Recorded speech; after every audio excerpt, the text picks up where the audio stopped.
China reported a decline in new confirmed cases of the coronavirus in the mainland on Wednesday, but there was an increasing number of local transmissions in its far northeast bordering Russia.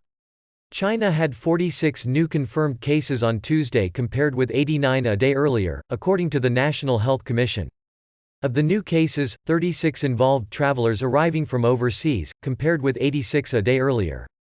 The 10 remaining cases were new locally transmitted infections, with the northeastern Heilongjiang province accounting for 8 and the southern Guangdong province 2. Having largely succeeded in stamping out local transmission of the virus, Chinese authorities on guard against a second wave of contagion fear imported cases now pose the greatest danger.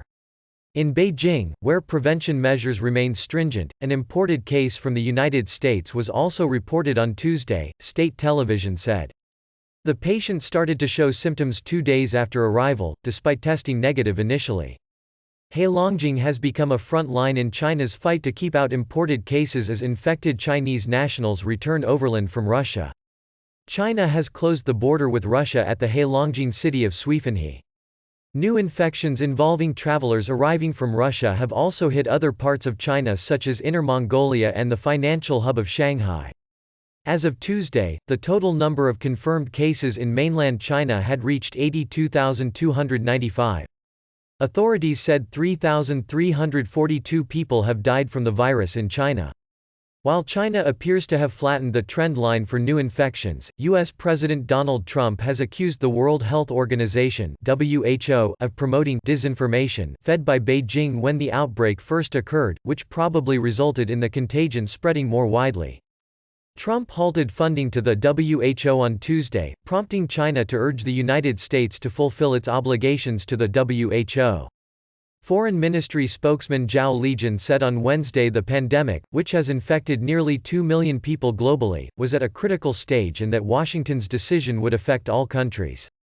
The vice mayor of Wuhan, the capital of the central province of Hubei and the origin of the coronavirus outbreak in China, said on Wednesday the city aimed to fully resume rail, flight and freight operations by the end of this month after a more than 2-month lockdown was lifted on April 8. Liu Ziqing also told a press conference that taxi services would restart in an orderly manner, work on major transport projects would be accelerated and that operations at ports in the city, which lies at the confluence of the Han and Yangtze rivers, would be restored by the end of this month.